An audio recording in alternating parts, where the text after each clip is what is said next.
Hello साथियों, नमस्कार। स्वागत है आप सभी का आपके इस YouTube channel study with Neeraj पे। आप सभी दोस्तों का स्वागत करता हूं। तो आप लोग कैसे हैं? आशा करता हूं बढ़िया होंगे, मस्त होंगे, तंदुरुस्त होंगे। तो आज का जो सेशन है, आज मैं फिजिक्स का work energy and power chapter का न्यूमेरिकल क्वेश्चन करवाने वाला हूं। और बेसिक से यानी आज टाइप 1 करेंगे, फिर इसका टाइप 2 होगा, फिर इसका टाइप 3 होगा। तो इस तरह से हम लोग देखेंगे। और आज के बाद अब न्यूमेरिकल से नहीं डरना है, बस अपने दिमाग में बैठा लीजिए। इस वीडियो को देखने के बाद अपने आप में एक अलग एनर्जी होगा, जिससे आपको लगेगा कि नहीं, अब एग्ज़ाम में न्यूमेरिकल क्वेश्चन को छोड़ना ही नहीं है। बस दिमाग में अब बैठा लीजिए कि छोड़ के अब आना नहीं है, अब न्यूमेरिकल क्वेश्चन को करके आना है।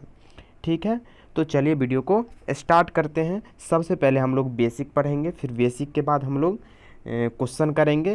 तो चलिए शुरू करते हैं। इससे पहले जो मेरे प्यारे दोस्त प्लीज़ जो अभी इस चैनल पे पहली बार देख रहे हैं, तो प्लीज़ चैनल को सब्सक्राइब कर ले। ठीक है, स्टडी विथ नीरज चैनल को सब्सक्राइब कर ले और बेल आइकन को भी दबा ले। ठीक है, तो चलिए वीडियो को स्टार्ट करते हैं। तो सबसे पहले हम लोग बेसिक पढ़ेंगे। तो बेसिक पढ़ेंगे, मैं आपको दिखा दूं कि मैं क्वेश्चन लेकर के भी आया हूं। देख सकते हैं ये सारा क्वेश्चन है। ठीक है, तो सबसे पहले हम लोग क्या करेंगे, सबसे हम लोग बेसिक थोड़ा जान लेते हैं। ठीक है, कैसे क्या है नहीं, फिर क्वेश्चन पे चलेंगे। तो चलिए हम लोग थोड़ा बेसिक का चर्चा कर लेते हैं। ठीक है, तो चलिए बेसिक का चर्चा कर लेते हैं। सबसे पहले आज जो हम करने वाले हैं वो टाइप 1 करने वाले हैं, यानी टाइप 1। ठीक है, टाइप 1 का चर्चा हम लोग करेंगे आज। टाइप 1 है तो सबसे पहले हम लोग जानेंगे कि आप ये ऑलरेडी पहले जानते होंगे कि ये जो डॉट जो है, इसको तो डॉट ही बोलते हैं ना, इसको क्या बोलते हैं? डॉट बोलते हैं। ठीक है, यानी आपसे अगर ये पूछा जाए, सबसे पहले चैप्टर जो है सो बता ही दिए कि वर्क एनर्जी एंड पावर है। Work energy and power. ठीक है, वर्क एनर्जी एंड पावर। तो सबसे पहले हम लोग ये देखेंगे कि ये डॉट है। अगर आपसे पूछा जाए कि ये डॉट जो है से सदिश राशि है या अदिश राशि है, क्या है, तो सबसे पहले आपको ये जानना होगा कि सदिश राशि किसको बोलते हैं और अदिश राशि किसको बोलते हैं। तो सबसे पहले हम लोग पहले उस चीज़ को जान लेते हैं, सदिश राशि। तो सदिश राशि जो होती है, इससे पहले मैं बहुत सारा वीडियो बना चुका हूँ फिजिक्स से रिलेटेड, जीके जीएस से रिलेटेड। तो आप मेरे डिस्क्रिप्शन बॉक्स के माध्यम से भी देख सकते हैं, या मेरे चैनल का प्लेलिस्ट बना हुआ, वहाँ से आप जा कर के देख सकते हैं।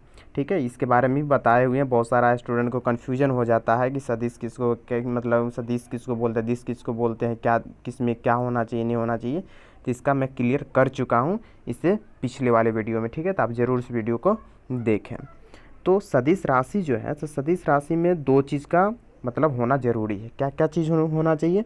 तो इसमें आपको परिमाण, ठीक है, और दिशा, परिमाण और दिशा, ये दोनों चीज़ की ज़रूरत इसमें होती है सदिश राशि में। इसको जो बोलते हैं इंग्लिश में बोलते हैं वेक्टर क्वांटिटी।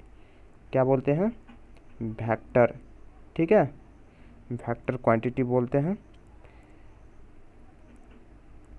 चलिए इसको वेक्टर क्वांटिटी बोलते हैं, वेक्टर क्वांटिटी। ठीक है, यानी सदिश राशि। तो वेक्टर क्वांटिटी में आपको दो चीज़ का होना जरूरी है, एक परिमाण और दूसरा दिशा की ज़रूरत है। आप ऐसे पता कर सकते हैं कि सदिश, यानी ये आपको दो भाग में इसको बांट सकते हैं।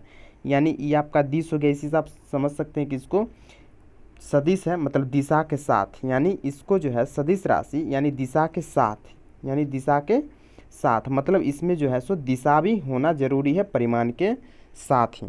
ठीक है, तो इसमें आपको परिमाण और दिशा की दोनों ज़रूरत पड़ेगी। इंग्लिश से आप देख सकते हैं भी जो है इसमें दो लाइन है, दो लाइन है ना, भी लिखते हैं तो दो लाइनें में आप समझ सकते हैं कि इसमें दोनों चीज़ की ज़रूरत होती है। यानी एक परिमाण और दूसरा दिशा की ज़रूरत पड़ती है, उसे हम सदिश राशि कहते हैं। कई बार एग्जाम में परिभाषा की तरह भी दे करके और पूछ लेता है कि सदिश राशि या अदिश राशि या क्या है। तो वहाँ पे आपको कन्फ्यूजन नहीं होगा अगर आप इस तरह से आप कॉन्सेप्ट को ध्यान में रखते हैं तो। ठीक है, और दूसरा जो होता है अदिश राशि होती है। क्या होती है? अदिश राशि। अदिश राशि होती है, इसको बोलते हैं स्केलर क्वांटिटी। तो हम लोग इसकी चर्चा कर लेते हैं कि इसमें क्या चीज़ की ज़रूरत पड़ती है। तो परिमाण और दिशा इसमें ज़रूरत पड़ता है, लेकिन इसमें सिर्फ परिमाण, इसमें जो है सिर्फ परिमाण की ज़रूरत पड़ती है, सिर्फ परिमाण की ज़रूरत होती है, सिर्फ परिमाण की आवश्यकता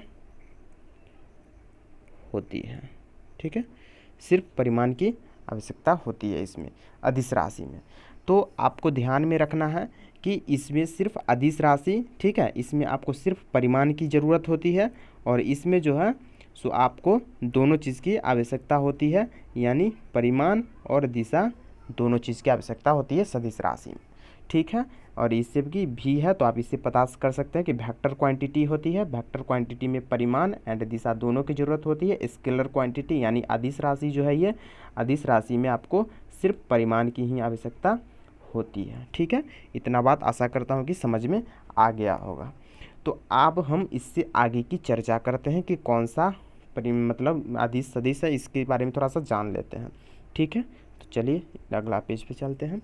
तो सबसे पहले यहाँ पे आपको ये डॉट हो गया, तो ये डॉट जो हो गया ये आपका क्या हो गया, डॉट हो गया। ठीक है, तो इसको डॉट को, ये क्या है, सदिश है या अदिश है, तो ये आपका एक स्केलर क्वांटिटी है यानी अदिश राशि है। ठीक है, क्या है, एक अदिश राशि है, क्योंकि इसमें परिमाण तो है लेकिन इसका कोई डायरेक्शन, दिशा इसका कोई नहीं, इधर है, इधर है कि इधर है कि इधर है कि इधर है, इसका कोई डायरेक्शन नहीं, एक डॉट है। ठीक है, तो ये आप कह सकते हैं कि ये एक अदिश राशि है। ठीक है, चलिए आगे। और दूसरी बात कि हम लोग जो आज देखने वाले वर्क एनर्जी एंड पावर में, इसमें आपको जो क्वेश्चन में आपको पूछा जाएगा कार्य निकालना, यानी वर्क निकालना पड़ेगा आपको। ठीक है, तो उसमें आपको दो चीज़ का ध्यान रखना। जैसे मैं एग्जांपल और लेता हूँ, जैसे ये आपका ये क्रॉस हो गया, ये क्या है आपका क्रॉस, CROSS क्रॉस। ठीक है, तो ये क्रॉस जो हो गया, ये क्रॉस आपका क्या है, सदिश राशि या अदिश राशि है। तो ये जो आपका है एक सदिश राशि है। क्या है, एक सदिश राशि, यानी दिशा के साथ, यानी इसमें परिमाण है और दिशा दोनों है ये। ठीक है, ये क्रॉस जो है ये एक क्या है, ये एक लाइन ही है ना, लाइन एक दूसरे को क्या कर रही है, एक दूसरे को काट रही है, यानी इसमें डायरेक्शन भी है और मैग्नीट्यूड भी है, यानी परिमाण भी है। ठीक है, ये आपका एक सदिश राशि है यानी वेक्टर क्वांटिटी है। ठीक है, अब हम एक ड्रॉ करते हैं लाइन को। जैसे एक लाइन मैंने ऐसे करके लाइन, एक ऐसे एक लाइन खींचा मैंने। ठीक है, एक लाइन ऐसे हो गया आपका, ये लाइन हो गया। ठीक है, इसमें आप देख सकते हैं कि ये जो है आपका ये फोर्स हो गया। ठीक है, और ये आपका विस्थापन हो गया।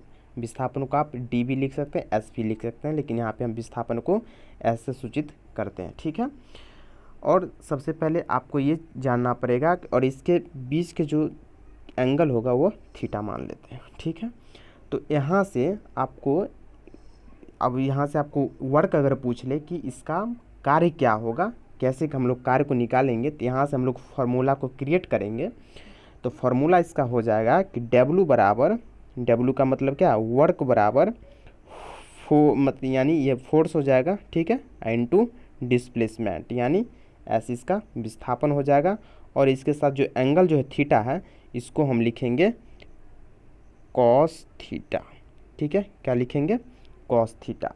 यानी यहाँ पे आपका जो फार्मूला हो गया, सो आपका यही फार्मूला हो गया, यहाँ से कुल निकल के यही आया कि W बराबर यानी वर्क बराबर फोर्स, ये हो गया आपका फोर्स हो गया। ठीक है, और इसके ऊपर जो एरो हम दिए हैं फोर्स के ऊपर या डिस्प्लेसमेंट के ऊपर जो एरो जो दिए हैं, क्यों दिए हैं, क्योंकि ये एक सदिश राशि है। सदिश राशि में इसका डायरेक्शन, यानी ये निशान जो है शो कर रहा है कि इसमें डायरेक्शन भी है। ठीक है, इस डायरेक्शन देख रहे हैं कि डायरेक्शन शो कर रहा है, डिस्प्लेसमेंट इधर हो रहा है और इसका डायरेक्शन फोर्स की तरफ इधर है। तो इसमें दोनों चीज़ की आवश्यकता होती है, इसीलिए इसको हम एरो का निशान यहाँ पे लगा दिए हैं। ठीक है, तो आप यहाँ से कुल मिला के इसका फार्मूला यही हुआ कि वर्क बराबर निकालने के लिए force into displacement into cos theta, यही आपका एक फार्मूला बन गया यहाँ से। ठीक है, यहाँ से पे हम लिख देते हैं कि किसको क्या बोल देते, W बराबर हो गया आपका वर्क। ठीक है, वर्क यानी हो गया आपका ये कार्य, और F बराबर हो जाएगा आपका फोर्स, फोर्स मतलब हो गया आपका, क्या हो गया, बल, और उसके बाद एस मतलब हो गया आपका विस्थापन। ठीक है, एस मतलब हो गया आपका विस्थापन। ठीक है, इसको डिस्प्लेसमेंट आप बोल सकते हैं, डिस्प्लेसमेंट, डिस्प्लेसमेंट।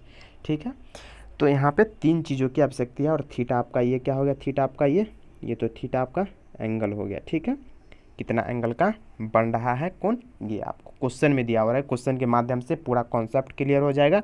लेकिन आज जो मैं बताया हूँ टाइप 1 है, हम लोग आज टाइप 1 को ही पढ़ेंगे, उसके बाद जा कर के नेक्स्ट वीडियो में हम लोग टाइप 2 की चर्चा करेंगे। ठीक है, तो बस इतना ही आपको इसमें बेसिक जानना है, और इससे आगे हम लोग बात करेंगे कि क्वेश्चन को कैसे सॉल्व करना है। और सारा जो क्वेश्चन मैं लेके आया हूँ सारा रेलवे का, एनटीपीसी और ग्रुप डी में तो बहुत ज़्यादा ही आता है, न्यूमेरिकल क्वेश्चन भर भर के आता है। ठीक है, तो हम लोग आज इस सेशन को मतलब आपको मतलब उम्मीद करते हैं कि आप लोग सेशन को ज़रूर अंत तक देखें, जिससे कि आपको पूरा कॉन्सेप्ट समझ में आ जाए। तो चलिए हम लोग चलते हैं आगे। ठीक है, तो हम लोग आप क्वेश्चन को शुरू करते हैं। बस फार्मूला तो आपको बता ही दिए कि एक फार्मूला डब्ल्यू बराबर एफ एस कॉस थीटा। ठीक है, डब्ल्यू बराबर एफ एस कॉस थीटा, या आप ये भी लिख सकते हैं कि डब्ल्यू बराबर यानी वर्क बराबर फोर्स, एफ के बदले मतलब डी के, एस के बदले डी भी लिख सकते हैं। डिस्प्लेसमेंट मतलब क्या होता है, विस्थापन ही होता है ना, तो आप डी से भी सूचित कर देते, एफ डी कॉस थीटा भी आप लिख सकते हैं, एफ डी कॉस थीटा भी आप लिख सकते हैं। ठीक है, तो चलिए अब हम डायरेक्ट क्वेश्चन पे चलते हैं।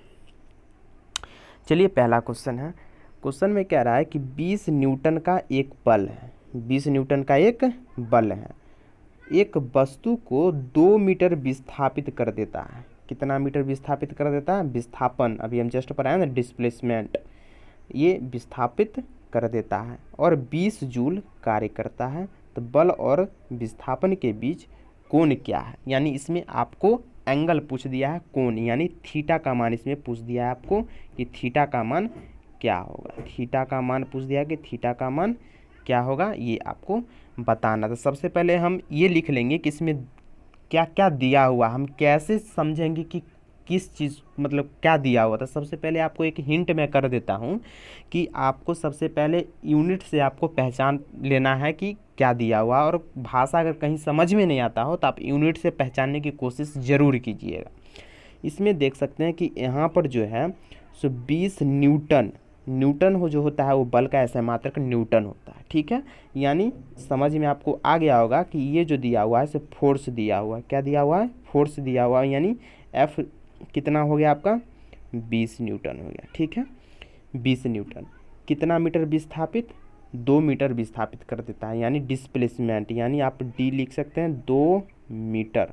ठीक है, 2 मीटर, 2 मीटर विस्थापित कर देता है। कितना जूल कार्य हुआ, तो कार्य का जो ऐसा मात्रक होता है वो जूल होता है। ठीक है, तो आपका कार्य यानी डब्ल्यू वर्क। ठीक है, तो डब्ल्यू बराबर कितना हो गया 20 जूल हो गया। ठीक है, 20 जूल हो गया। अब यहाँ से आपको थीटा निकालना है, तो आपको फॉर्मूला हम क्या लिखा है, अभी फॉर्मूला लिखा है ना, डब्ल्यू बराबर क्या लिखा है, डब्ल्यू बराबर, एक मिनट, डब्ल्यू बराबर आपका क्या लिखा है, डब्ल्यू बराबर एफ एस कॉस थीटा, यानी एफ डी कॉस थीटा भी या एफ एस कॉस थीटा भी आप लिख सकते हैं। ठीक है, तो यहाँ पे हम डी लिखें, तो चलिए हम इसको डी ही कर लेते हैं, इसको डी ही लिख देते हैं, क्यों कन्फ्यूजन आपको हो। तो डब्ल्यू बराबर एफ एस कॉस थीटा यानी डब्ल्यू बराबर एफ डी कॉस थीटा, ये आपका एक फार्मूला होगा। अब इसी फार्मूला पे बैठा देना है, बस थीटा का वैल्यू निकाल लेना है। तो वर्क यानी कितना जूल कार्य हुआ है, तो डब्ल्यू की जगह पे लिखेंगे 20। ठीक है, इक्वल टू फोर्स यानी कितना न्यूटन कार्य हुआ है 20 न्यूटन, तो 20 लिखेंगे। डिस्प्लेसमेंट कितना मीटर, 2 मीटर लिखेंगे, 2 इंटू कॉस थीटा इसी का तो हमको वैल्यू निकालना है, तो कॉस थीटा लिख दिए। ठीक है, अब चलिए सॉल्यूशन निकालते हैं इसका क्या होगा। तो 20 बराबर कितना हो जाएगा, 20 दूना 40 इंटू कॉस थीटा। अब यहाँ से आप कैलकुलेशन अगर कीजिएगा तो यहाँ पे डायरेक्ट आपको कॉस थीटा यानी कॉस थीटा बराबर आपका हो जाएगा कितना, कॉस थीटा बराबर कितना हो जाएगा, ये 40 गुना में है, इधर भाग में आ जाएगा, यानी हो जाएगा 20 अपॉन में कितना 40। इसको काटेगा तो 20 दूने 40, यानी कट के कितना आएगा 1/2 आएगा। यानी कॉस थीटा बराबर कितना आया 1/2 आया। कॉस थीटा बराबर कितना आया, ये आपका 1/2 आया। अब यहाँ से आपको ये पता करना है कि कॉस थीटा यानी थीटा का कितना मान होता है जो 1/2 उसका वैल्यू होता है। तो आपको इसके लिए थोड़ा बहुत मतलब इसके लिए आपको डिग्री का वैल्यू आपको याद होना चाहिए कि साइन थीटा मतलब साइन 0 कितना होता है, साइन 60 कितना होता है, साइन 45 कितना होता है, कॉस 45, टेन 45, कोसेक 45, ये आपको ध्यान में रखना होगा, तब जा कर के आप इसको फाइंड आउट कर सकते हैं। तो कॉस थीटा बराबर 1/2 आया। तो आप बताइए कि 1/2 किसका होता है। कॉस 30 का वैल्यू कितना होता है, √3/2 होता है, ठीक है। और कॉस 60 का मान कितना होता है 1/2 होता है, ठीक है। तो यानी कॉस 60 का वैल्यू 1/2 होता है, यानी थीटा का वैल्यू जो आया आपका कितना आया, थीटा का वैल्यू आपका 60 डिग्री। थीटा का वैल्यू कितना आया 60 डिग्री, क्योंकि कॉस 60 का वैल्यू ही 1/2 होता है, इसीलिए थीटा का वैल्यू कितना 60 डिग्री थीटा का वैल्यू आ गया, ठीक है। तो इसका जो राइट आंसर होगा कौन होगा, ऑप्शन नंबर ए होगा 60 डिग्री, ठीक है। आपका राइट आंसर क्या होगा 60 डिग्री। आशा करता हूँ समझ में आ गया होगा। अगर समझ में नहीं आएगा तो वीडियो को एक बार ज़रूर पूरा देखने के बाद एक बार और रिवाइज कर ले, चूँकि आपका सारा कॉन्सेप्ट क्लियर हो जाए। ये पूछा हुआ क्वेश्चन है, रेलवे में पूछा गया क्वेश्चन, ठीक है। और बहुत आसानी से आप सॉल्व कर सकते हैं और उम्मीद करते हैं कि बहुत अच्छे से समझाने की कोशिश भी हम कर रहे हैं, ठीक है। तो आप लोग लगातार बने रहे इस वीडियो में। चलिए आगे। इस क्वेश्चन में कह रहा है कि यदि एक हवाई जहाज 4000 मीटर की दूरी तय करता है, 4000 मीटर की दूरी तय करता है, ये आपका क्या दे दिया है, समझ में आ रहा है ना। 4000 मीटर की दूरी तय करता है, यानी एक तरह का आपका ये डिस्प्लेसमेंट ही है, ठीक है। डिस्प्लेसमेंट एक तरह का दूरी ही है, ठीक है। तो डिस्प्लेसमेंट में आपको क्लियर कर देता हूँ कि डिस्प्लेसमेंट और दूरी में क्या फ़र्क होती है। तो कभी कभी आपको दूरी लिख देगा, कभी कभी आपको डिस्प्लेसमेंट लिख देगा, तो अभी कभी मतलब कंफ्यूज होने की कोशिश मत कीजिएगा। आपको वही फार्मूला और वही सारा तरीका आपको अपनाना है। तो यहाँ पे आपको जैसे कि यहाँ पे एक पॉइंट, ठीक है, जैसे कि मान लेते कि यहाँ पे एक पॉइंट हो गया, दूसरा पॉइंट हो गया। ये डायरेक्ट जो है ये जो डायरेक्ट हम इस पॉइंट ए से लेकर के बी पॉइंट पर अगर जाते हैं तो डायरेक्ट हम सीधा जाते हैं, सीधा अगर डायरेक्ट हम ए पॉइंट से बी पॉइंट पर सीधा जाते हैं तो ये आपका विस्थापन कहलाएगा, यानी डिस्प्लेसमेंट यानी डी कहला जाएगा। लेकिन दूरी उसको बोलते हैं, जैसे आप यहाँ से शुरू किए, ऐसे गए ऐसे गए ऐसे गए, तब यहाँ पे बी पे पहुँचे, तो ये जो टेढ़ा मेढ़ा जो रास्ता होते हुए जो बी पर पहुँचे ना, ये आपका दूरी कहलाता है, ठीक है। तो यही डिस्प्लेसमेंट और दूरी में फ़र्क होता है। तो डिस्प्लेसमेंट जो होता है ये मतलब इसका एक इसके दूरी की अपेक्षा में इसका मतलब तय जो कर किया जाता है वो कम होता है इसका, ठीक है। जैसे कि अगर यहाँ पे अगर इसका 10 मीटर है और ऐसे करके घूम करके जाने में आपको 15 मीटर 20 मीटर ये यहाँ पे पहुँचने में आपको दूरी इसका हो जाएगा। तो इस तरह से आप इस चीज़ को क्लियर कर सकते हैं। चलिए अब हम लोग क्वेश्चन पे चलते हैं।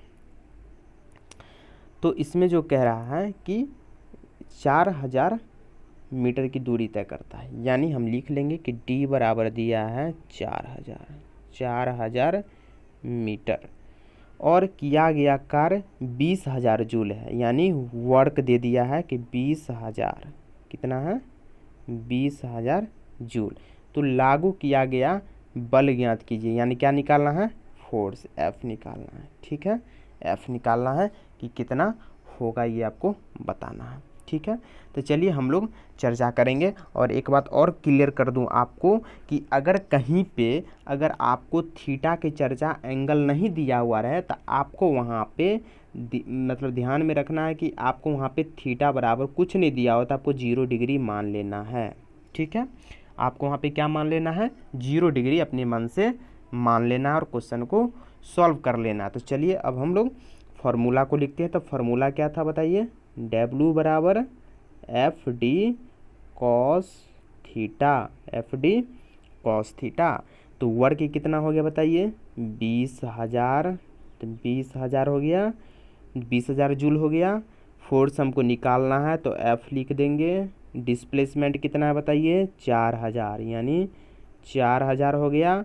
और कॉस थीटा, यानी थीटा का वैल्यू हमने क्या बोले लेने के लिए 0 डिग्री, तो कॉस 0 का वैल्यू कितना होता है बताइए, कॉस 0 का वैल्यू 1 होता है। साइन 0 0, कॉस 0, यानी कॉस 0 डिग्री का वैल्यू 1 होता है। ठीक है, तो चलिए सॉल्व करते हैं। अब 1 को गुना करेंगे तो यहाँ पे क्या हो जाएगा f, मतलब यानी 4000 है, तो यहाँ पे डायरेक्ट इसको काट सकते हैं 3 जीरो से, 3 जीरो इसको काट दीजिए, और ये 4 है तो 4 पंचे 20, यानी फोर्स, यानी f का वैल्यू कितना आ गया बताइए 5।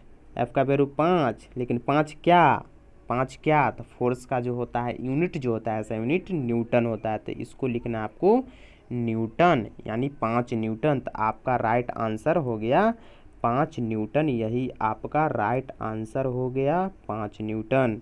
बताइए समझ में आया कि नहीं आया, तो इसका right answer option number A हो जाएगा 5 न्यूटन। ठीक है, आशा करता हूँ आपको ज़रूर समझ में आ रहा होगा। वीडियो को ज़रूर देख लें इस वीडियो को पूरा, ताकि आपका सारा कॉन्सेप्ट क्लियर हो जाए टाइप 1 का। फिर हम लोग टाइप 2 के नेक्स्ट वीडियो में बात करेंगे टाइप 2 पे। चलिए नेक्स्ट क्वेश्चन। इसमें क्वेश्चन में है कि यदि बल F बराबर 0, इसीलिए किया गया कार्य वाट यानी W दिया है। इसमें आपको बताना है कि जब फोर्स 0 है तो कार्य क्या होगा, ये आपको बताना है। तो फॉर्मूला क्या होता है, W बराबर FD cos theta, FD cos theta. तो यहाँ पे दे दिया है कि F0, अब यहाँ पे मान के चलिए F का वैल्यू 0 दे दिया।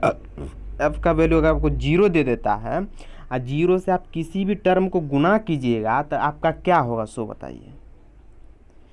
F के साथ अगर आप कहीं किसी को गुना कीजिएगा तो सारा तो वैल्यू 0 हो जाएगा ना, तो आपका जो वर्क जो पूछ रहा है तो वर्क आपका तो 0 हो जाएगा, ये आपका राइट आंसर हो गया। जब एक वैल्यू आपका फोर्स कह रहा है कि जब फोर्स 0 है तो फोर्स F का मान तो 0 आप दे रहे थे, पूरा टर्म में 0 हो गया, तो 0 हो गया यानी वर्क बराबर 0, तो आपका जो right answer option number B हो जाएगा। ठीक है, ऑप्शन नंबर बी होगा, इसका 0 हो जाएगा, 0 कार्य हो जाएगा। ठीक है, चलिए नेक्स्ट क्वेश्चन। जब कोई वस्तु बल की दिशा में 1 मीटर की दूरी पर 1 न्यूटन के द्वारा चलती है तो किए गए कार्य की मात्रा कितनी है।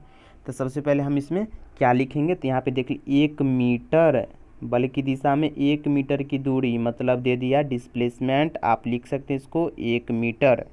ठीक है, कितना न्यूटन, 1 न्यूटन, यानी F का वैल्यू कितना 1 न्यूटन। ठीक है, तो कार्य की मात्रा तो बताए थे, अगर थीटा की चर्चा, इसमें थीटा तो कहीं नहीं दिया हुआ है, तो थीटा अपने मन से मान लेना है कितना डिग्री, सॉरी 0 डिग्री, कितना 0 डिग्री। और पूछ क्या रहा है, कार्य की मात्रा, यह ना पूछ रहा है कार्य, तो लिख लेंगे कि W बराबर वाट। ठीक है, चलिए अब हम लोग निकालेंगे कार्य कितना कार्य हुआ। तो W बराबर क्या होता है, W बराबर FD cos थीटा, ये नहीं होता है, तो W तो निकालना ही है, बराबर फोर्स कितना दिया हुआ है 1 न्यूटन, तो 1 गुने डिस्प्लेसमेंट कितना है 1 मीटर, 1 गुने cos थीटा का वैल्यू 0 डिग्री बोले थे मान लेने, तो cos 0 डिग्री का वैल्यू 1 होता है, तो 1, यानी वर्क बराबर आपका हो जाएगा 1, और वर्क का जो ऐसा यूनिट होता है जूल। ठीक है, तो इसका जो राइट आंसर होगा ऑप्शन नंबर क्या हो जाएगा 1 जूल, यानी ऑप्शन नंबर आपका डी हो जाएगा। ठीक है, क्या हो जाएगा डी, 1 जूल हो जाएगा। ठीक है, 1 जूल, आप देख सकते हैं इसका आंसर 1 जूल आया। ठीक है ना, तो आपको समझ में आ गया होगा। चलिए नेक्स्ट क्वेश्चन पे चलते हैं। 10 किलोग्राम वजन, 10 किलोग्राम वजन वाले सूटकेस को उठाकर एक प्लेटफॉर्म पर खड़े यात्री द्वारा किया गया कार्य आपको बताना है कि क्या होगा। ठीक है, सबसे पहले मैं आपको एक बात बता दूं यहाँ पे कि 10 किलोग्राम वजन का, यानी कितना भी वजन का क्यों ना व्यक्ति उठा करके और सिर्फ खड़ा रहे तो उसके द्वारा किया गया कार्य 0 होता है, क्योंकि आपको डिस्प्लेसमेंट की ज़रूरत होती है कार्य में, यानी डी की ज़रूरत होती है डिस्प्लेसमेंट, क्योंकि W बराबर फॉर्मूला होता है FD cos थीटा। ठीक है, और जहाँ पे आपको डिस्प्लेसमेंट ही नहीं हो रहा है, जहाँ पे विस्थापित ही नहीं हो रहा है, तो वहाँ पे कह रहा है कि 10 किलोग्राम वजन वाले सूटकेस को उठाकर एक प्लेटफॉर्म पर खड़े यात्री कहीं कुछ नहीं कर रहा है, सिर्फ उठाए हुए, तो उसके द्वारा कोई कार्य नहीं किया जाएगा। यानी इसका आप right answer option number B होगा, 0 जूल होगा इसका राइट आंसर। ठीक है, कोई कार्य नहीं होगा। यानी यहाँ पे देता था ना 5000 केजी का भी वजन उठा करके अगर प्लेटफॉर्म पर कहीं भी व्यक्ति अगर खड़ा है तो उसके द्वारा कार्य किया गया 0 जूल होगा। आपको इस चीज़ को ध्यान में रखना है, क्योंकि कार्य के लिए मुझे डिस्प्लेसमेंट की ज़रूरत होती है, यानी विस्थापन की ज़रूरत होती है। ठीक है, चलिए नेक्स्ट क्वेश्चन। निम्नलिखित में से किस में कोई कार्य नहीं किया जाता है, ये आपको बताना है इसमें से कि कोई कार्य नहीं किया जाता है। ऑप्शन ए को पढ़ना है। अभी हम आपको एक कॉन्सेप्ट दिए हैं तो ज़रूर ध्यान में रखिएगा, इस क्वेश्चन को करने की कोशिश की, जिसका राइट आंसर क्या होगा। ऑप्शन नंबर डी इसमें गायब है शायद, डी ऑप्शन नहीं है इसमें। चलिए, लेकिन आंसर यही 3 में से एक है। आप बताइए क्या होगा इसका आंसर। तो चलिए पढ़ते हैं ऑप्शन को। कपिल अपने कंधे पर 10 किग्रा भार लेकर खड़ा है। ऑप्शन बी है सचिन 4 किलोमीटर चलता है। तीसरा है एक कूली किसी बस से किसी कार तक एक वजन ले जाता है। बताइए क्या होगा इसका आंसर। तो मैंने अभी आपको बताया है कि कोई व्यक्ति कितना भी केजी भार लेकर के खड़ा रहे तो उसके द्वारा कार्य 0 होता है। तो इसमें पूछ दिया है कि कार्य नहीं किया जाता, मतलब कोई कार्य नहीं करता है, तो कौन नहीं करता है। ऑप्शन नंबर ए को पढ़िए, क्योंकि कह रहा है कपिल अपने कंधे पर 10 किलो भार लेकर खड़ा है। भाई खड़ा है तो कोई कार्य नहीं हो रहा है। ठीक है, तो इसका जो राइट आंसर होगा ऑप्शन नंबर ए होगा, कपिल अपने कंधे पर 10 किलो भार लेकर खड़ा है, यही इसका राइट आंसर होगा। सचिन 4 किलोमीटर चलता है, भाई डिस्प्लेसमेंट है, इसमें कार्य हो रहा है। ठीक है, ये कूली किसी बस से किसी कार तक वजन ले जा रहा है, तो इसके द्वारा भी कार्य किया जाएगा। ठीक है, लेकिन ये जो ऑप्शन नंबर ए है ये कुछ भी कार्य नहीं हो रहा है, ये 0 हो रहा है। ठीक है, तो इसीलिए इसके द्वारा कोई कार्य नहीं किया जा रहा। ऑप्शन नंबर ए इसका राइट आंसर होगा। चलिए नेक्स्ट क्वेश्चन। कार्य शुरू होने की स्थिति में विस्थापन और लगाए जाने वाले बल के बीच का कोण क्या होना चाहिए। बताइए, कार्य 0 करना है हमको, तो कार्य 0 करना है तो हमको थीटा पूछ रहे, कितना एंगल का थीटा लेंगे तो कार्य 0 हो जाएगा। तो फॉर्मूला मैंने आपको क्या बताया है कि W बराबर एफ एस, यानी इसको डी लिख सकते हैं आप, एफ डी कॉस थीटा। ठीक है, एफ डी कॉस थीटा।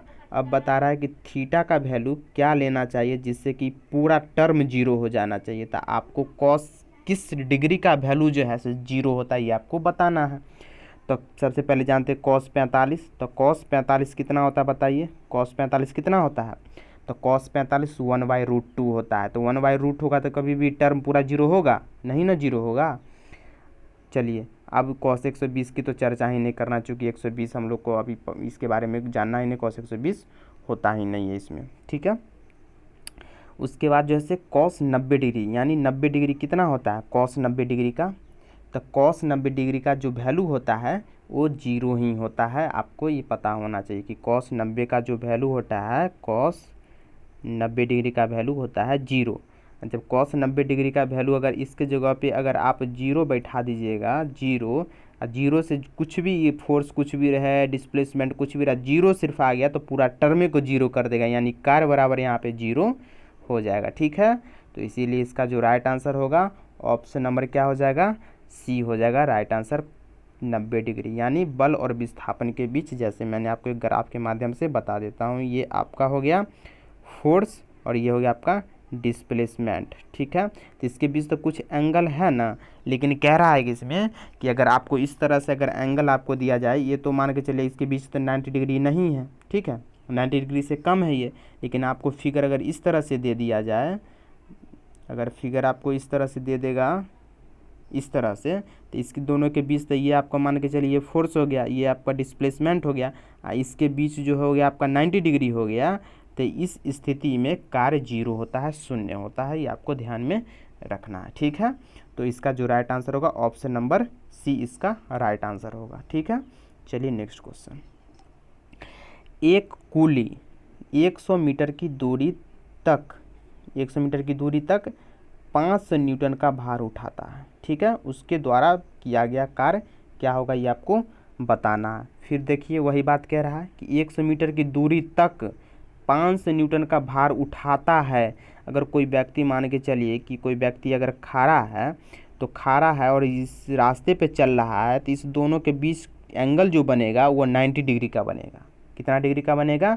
अगर मान के चलिए कोई व्यक्ति यहाँ पे खड़ा है, ये व्यक्ति कोई खड़ा है इसका इस सतह पर, इसके दोनों के बीच कितना डिग्री का कोण बनेगा? 90 डिग्री का कोण बनेगा। तो जब ही 90 डिग्री का कोण बनेगा तो कार्य जीरो हो जाएगा, यानी W बराबर एफ एस कॉस थीटा।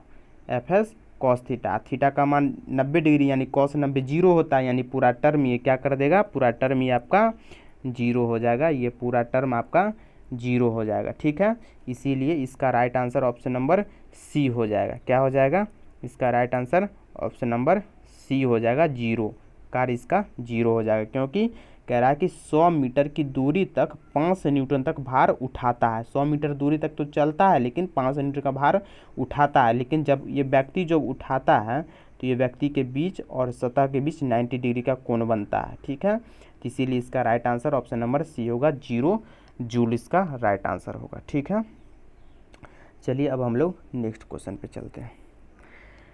यदि किसी कार्य किया गया कार्य शून्य है तो बल और विस्थापन के बीच का कोण क्या होगा?